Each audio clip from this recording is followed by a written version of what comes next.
नमस्कार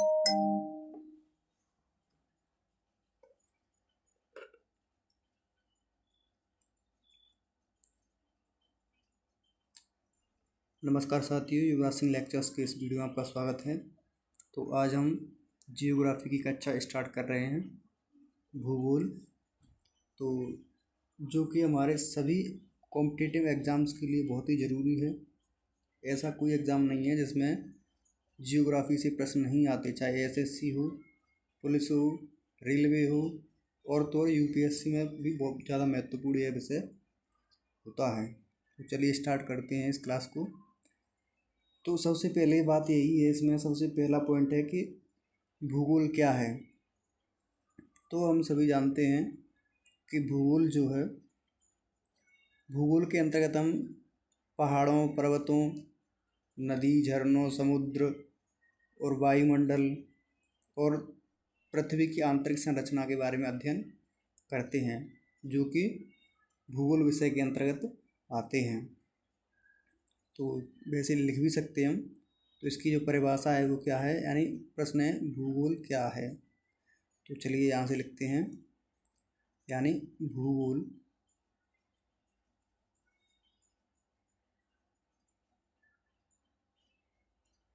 पृथ्वी और उसके वातावरण, पृथ्वी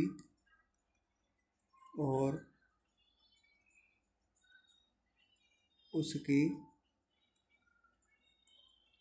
वातावरण, स्थानों और लोगों,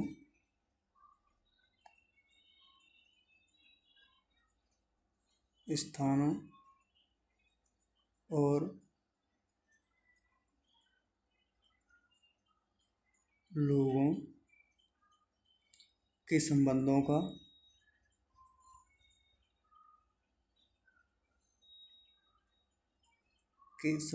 का अध्ययन है। क्या है? अध्ययन है। यह बेसिक परिभाषा है किसकी? भूगोल की। और इसके अध्ययन के जो क्षेत्र हैं, यानी अध्ययन के क्षेत्र की अगर बात की जाए तो वे क्या हैं? जैसे भू आकृतियाँ,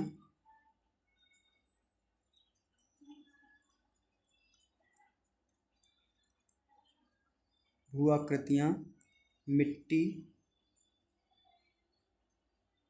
भू आकृतियाँ, मिट्टी, और इसके साथ ही मानव समाजों और संस्कृतियाँ,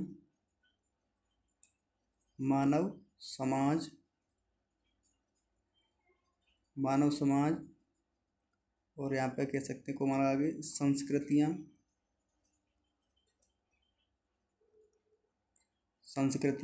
और इसके साथ ही जो है मानव की अर्थव्यवस्थाओं का भी अध्ययन इसमें किया जाता है, यानी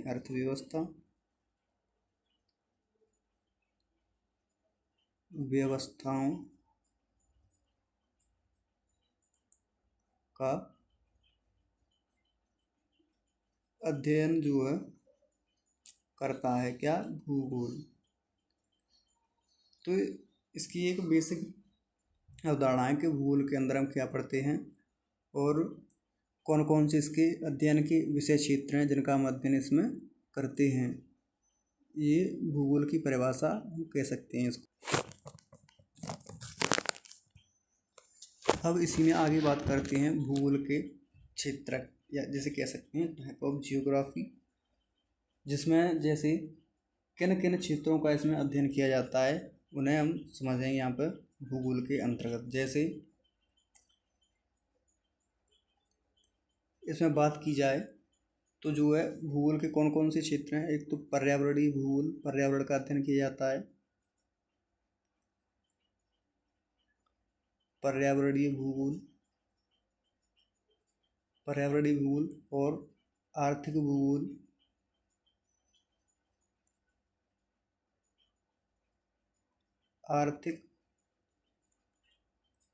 भूगोल, आर्थिक भूगोल के साथ साथ जनसंख्या भूगोल,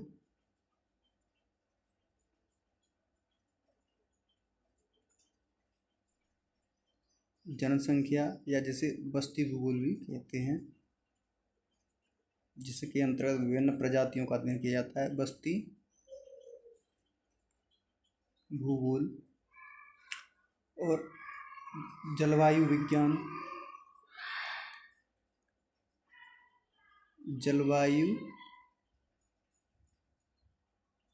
ये भी क्या है, एक भूगोल का हिस्सा है। और इसके साथ ही भू आकृति विज्ञान,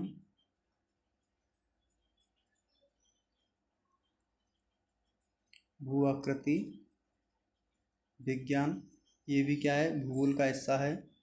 और समुद्र विज्ञान, ओशियोनोलॉजी समुद्र विज्ञान। और अंत में हम कह सकते हैं कि जो जीव विज्ञान है यानी जीवों का अध्ययन, जीव विज्ञान। तो ये सारे क्या हैं, जियोग्राफी के घटक हैं। क्या हैं, घटक या क्षेत्र के जिन्हें हम कह सकते हैं। भूगोल के अंदर इन चीज़ों का हम क्या करते हैं, अध्ययन करते हैं। ठीक है, भूगोल के अंतर्गत हम इन सारी चीज़ों का क्या करते हैं, अध्ययन करते हैं। तो अब भूगोल में हमने भूगोल के घटक जान लिए हैं, उसके क्षेत्र क्या हैं। अब शुरुआत करते हैं भूगोल के अध्ययन की हम। तो इसमें हम सबसे पहले बात कर लेते हैं, वायुमंडल का अध्ययन करेंगे हम पहले। ठीक है, एटमॉस्फेयर। तो वायुमंडल होता क्या है, सभी जानते हैं कि पृथ्वी के जो चारों ओर का गैसीय आवरण होता है उसे क्या कहते हैं, वायुमंडल कहते हैं, जिसमें गैस, धूल के कण और वाष्प जैसी चीज़ें शामिल होती हैं। तो लिख सकते हैं, आप लिखिए कि पृथ्वी के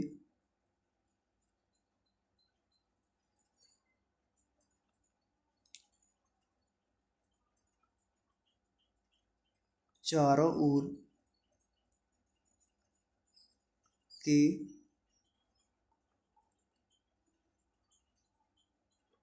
गैसीय आवरण को क्या कहा जाता है, वायुमंडल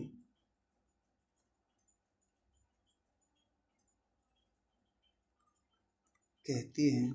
ठीक है, और जर्मन वैज्ञानिक इसकी जो सबसे पहले इसके बारे में बताया था, किसने बताया था, जर्मन वैज्ञानिक एनेक्सी मेंडर, एनेक्सी मेंडर ने यह जानकारी प्रदान की। किसकी जानकारी, वायुमंडल की जानकारी। ठीक है, किसने, एनेक्सी मेंडर। कहाँ का वैज्ञानिक था ये, जर्मनी का वैज्ञानिक। तो जैसे हम समझ सकते हैं यहाँ पे कि पृथ्वी की परत है ऊपरी, और इसके ऊपर ये चारों ओर ये क्या है, एक आवरण है, गैसीय आवरण है। क्या है ये, गैसीय आवरण, जो कितनी चीज़ों से मिलकर बना होता है, 3 चीज़ों से। एक तो क्या होता है, इसमें गैस होती है और धूल के कण होते हैं, धूल कण, और वाष्प होती है यानी जलवाष्प,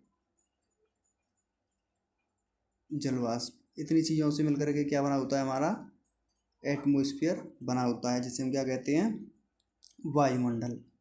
तो ये वायुमंडल की चर्चा थी हमारी। चलिए अब आगे देखते हैं वायुमंडल का गैसीय आवरण। तो इसमें जो है चर्चा करेंगे कि वायुमंडल में मुख्यतः कौन सी गैसों की प्रमुखता है। तो जैसे कि नाइट्रोजन है, ऑक्सीजन है, हीलियम है और हाइड्रोजन है। ठीक है, तो ये जैसे यहाँ से समझते हैं वैसे डायग्राम के जरिए, ये क्या है, पृथ्वी है हमारी। क्या है ये, पृथ्वी की ये परत है जिसे क्रस्ट कहते हैं। तो यहाँ से 90 किलोमीटर की ऊंचाई पर, कितने किलोमीटर की ऊंचाई पर, 90 किलोमीटर की ऊंचाई पर जो होता है वो सममंडल कहते हैं। इसे क्या कहते हैं, सममंडल, जिसमें गैसों का जो है मिश्रण, और ऑक्सीजन और नाइट्रोजन की प्रमुखता होती है। इसके ऊपर 90 से 200 किलोमीटर तक, 90 से 200 किलोमीटर ऊपर तक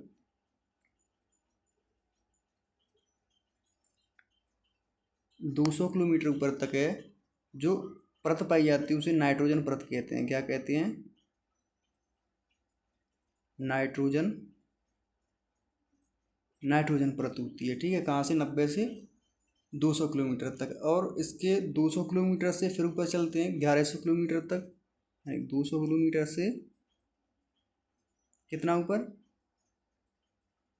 1100 किलोमीटर तक। तो यहाँ पे ऑक्सीजन अधिक पाई जाती है। क्या पाई जाती है? इसे ऑक्सीजन परत कहते हैं। ऑक्सीजन परत 1100 किलोमीटर तक। अब 1100 से 3500 किलोमीटर ऊपर जाएंगे, 1100 से 3500 किलोमीटर ऊपर तक। तो इसमें जो होती है हीलियम परत, हीलियम परत कहते हैं इसे। क्या कहते हैं? हीलियम परत। इस गैस की प्रमुखता होती है इसमें। और 3500 से लेकर के 10,000 किलोमीटर तक जाएंगे ऊपर, यहाँ तक 3500 से 10,000 किलोमीटर। तो इसमें जो होती है वो हाइड्रोजन होती है। कौन सी होती है? हाइड्रोजन परत कहती हैं।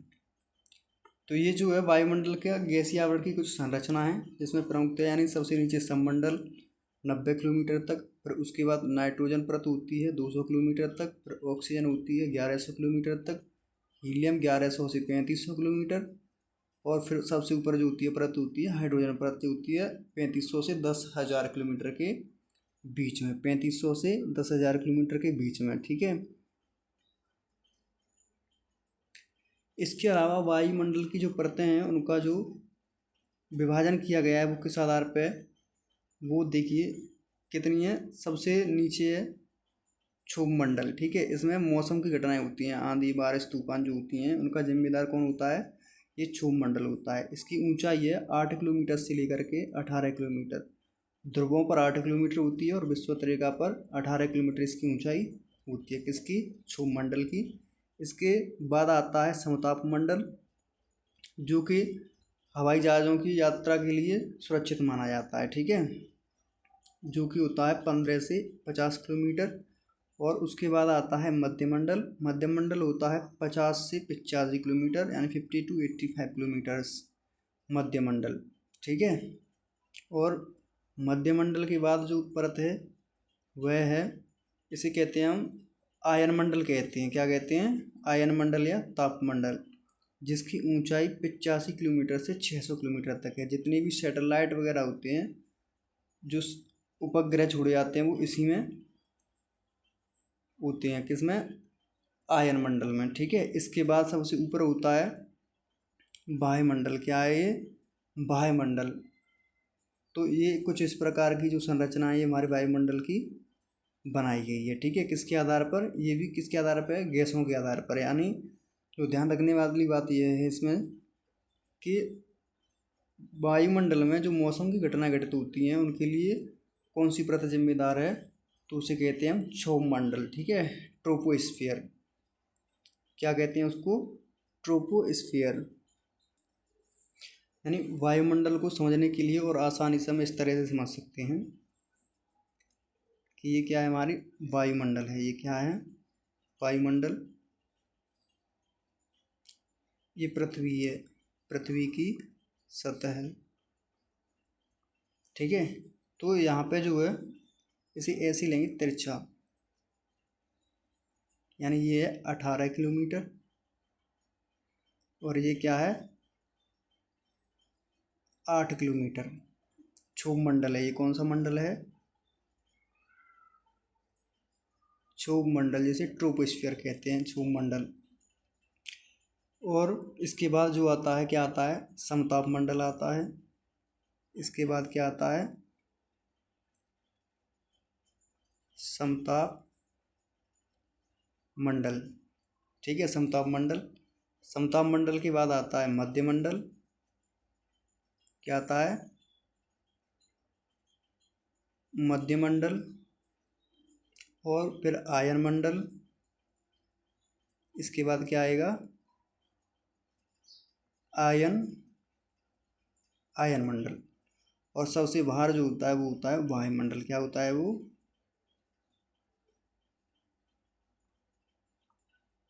वायुमंडल। ऊंचाई की बात की जाए तो इसे लगभग 50 किलोमीटर। और मध्यमंडल जो होता है 80 या 85, लगभग में ले रहे हैं 80 किलोमीटर। और फिर जो आयन मंडल होता है वो 400 से 600 किलोमीटर लगभग।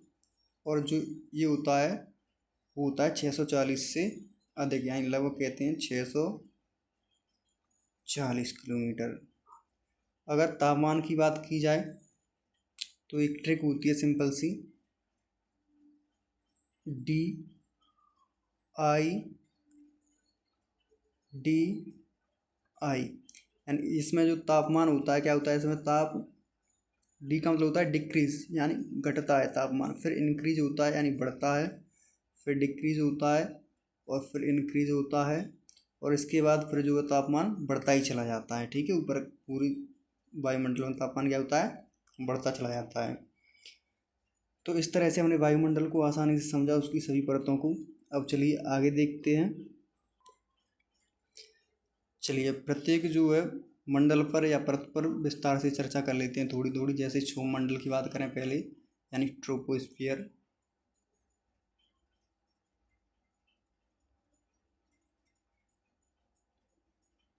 ट्रोपोस्फियर यानी क्षोभ मंडल। तो इसकी बात की जाए तो इसके प्रति 1 किलोमीटर ऊंचाई पर 6.5 डिग्री सेल्सियस तापमान में कमी आती है। क्या आती है, 6.5 डिग्री, यानी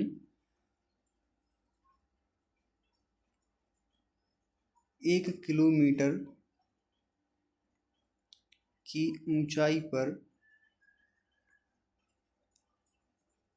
कितना, 6.5 यानी 6.5 डिग्री सेल्सियस ताप जो है कम हो जाता है प्रति 1 किलोमीटर पर। ठीक है, प्रति 1 किलोमीटर पर।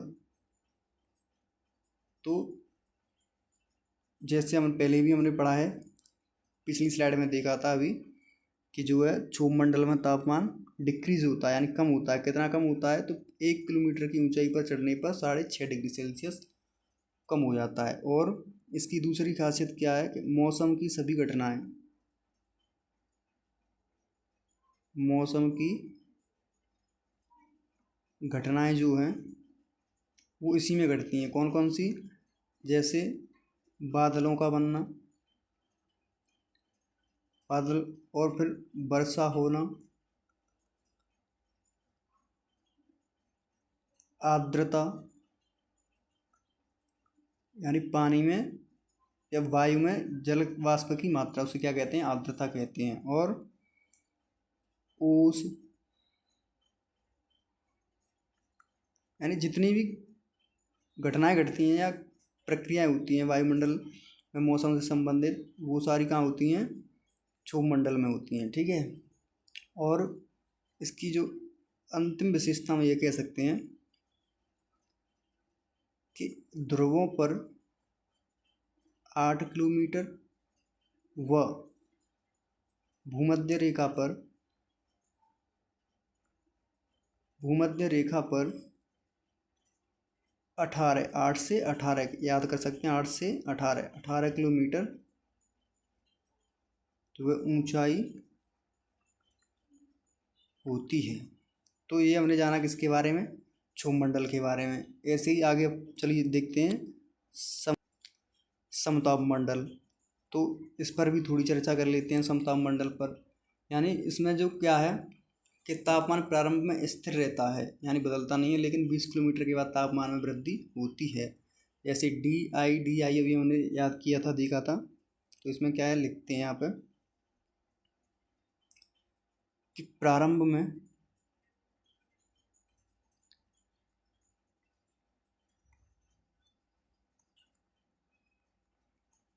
ताप जो है स्थिर रहता है,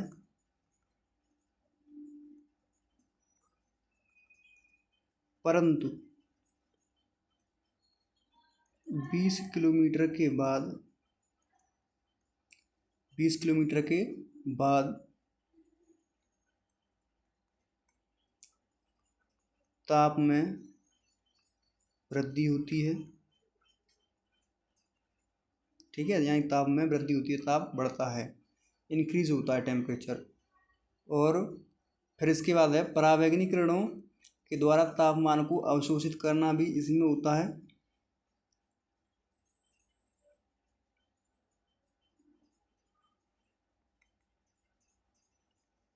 परावैंगनी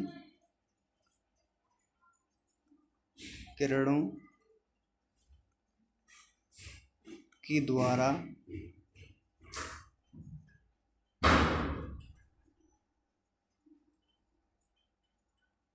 तापमान को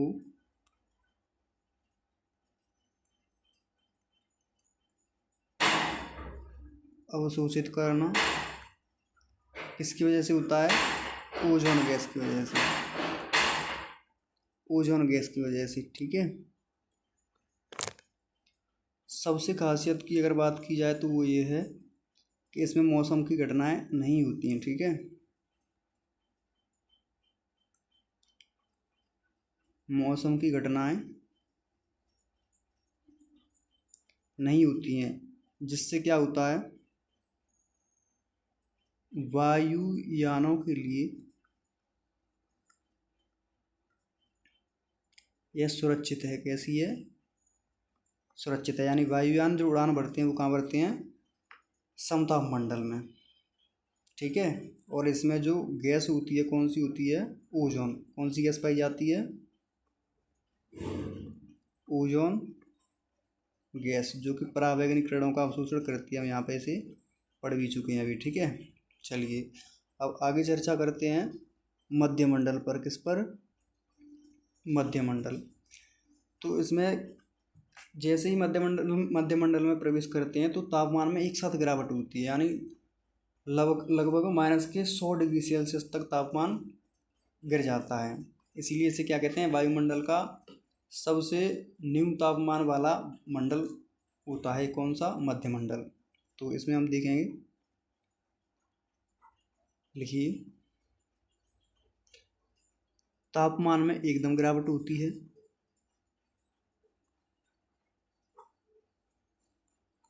तापमान में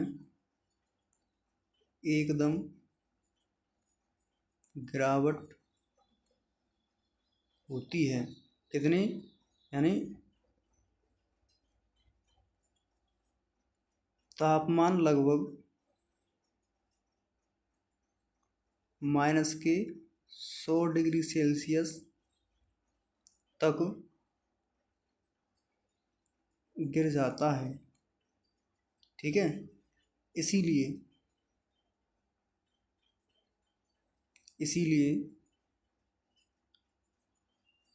वायुमंडल का सबसे न्यूनतम तापमान जो है मध्यमंडल में पाया जाता है। मध्यमंडल में पाया जाता है। ये क्वेश्चन भी पूछा जा सकता है कि सबसे न्यूनतम तापमान जो है वायुमंडल के किस परत में पाया जाता है? तो हम कह सकते हैं कि मध्यमंडल में पाया जाता है। कितना? -100 डिग्री सेल्सियस तक। कितना? -100 डिग्री सेल्सियस तक। ठीक है, चलिए आयनमंडल में, तो इसकी ऊंचाई के साथ इसमें जो है तापमान में वृद्धि होती है।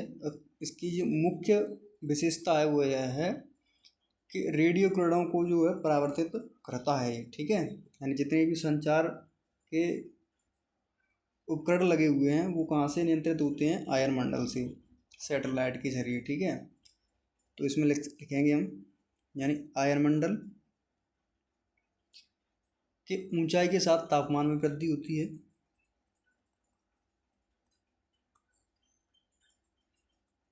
ऊंचाई के साथ तापमान में वृद्धि होती है, ठीक है। ऊंचाई के साथ तापमान में वृद्धि होती है। और विशेषता यह है कि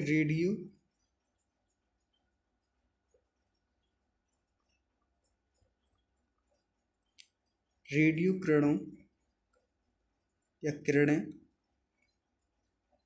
परावर्तित होती हैं, परावर्तित होती हैं कहाँ से? आयनमंडल से। और इसके अंदर भी जो है 3 परत होती है। कितनी?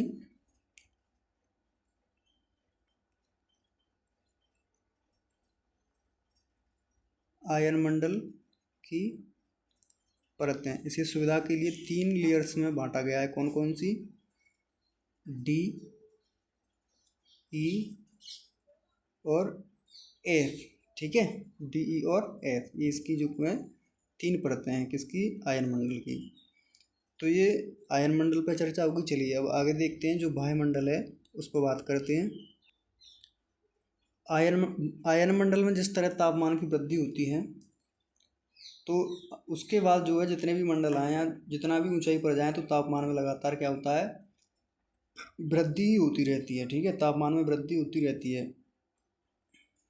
तो वायुमंडल में भी क्या होगी फिर? तापमान में वृद्धि होती जाएगी, ठीक है। और इसमें सबसे विशेषता महत्वपूर्ण यह है कि इसमें आवेशित कणों की प्रधानता होती है। किसकी? आवेशित कणों की प्रधानता होती है। किसमें? वायुमंडल में आवेशित कणों की प्रधानता होती है, ठीक है। और इसमें जो है लेयर्स जो पाई जाती हैं वो कौन कौन सी हैं? यानी लेयर्स या परतें। वायुमंडल की परतें हैं वो कौन कौन सी हैं? एक तो हाइड्रोजन गैस की है, ऑक्सीजन गैस की है, हीलियम और नाइट्रोजन। इतनी चीज़ों की इसमें क्या है? प्रधानता है। किसमें? वायुमंडल में। तो ये थी हमारी चर्चा वायुमंडल के बारे में। क्लास अच्छी लगी हो तो वीडियो को लाइक करें और चैनल को सब्सक्राइब करें, ताकि ऐसी क्लासें और देखते रहें और समय पर आपको नोटिफिकेशन मिलता रहे। तो इसके बाद मिलते हैं अगली क्लास में। तब तक के लिए नमस्कार।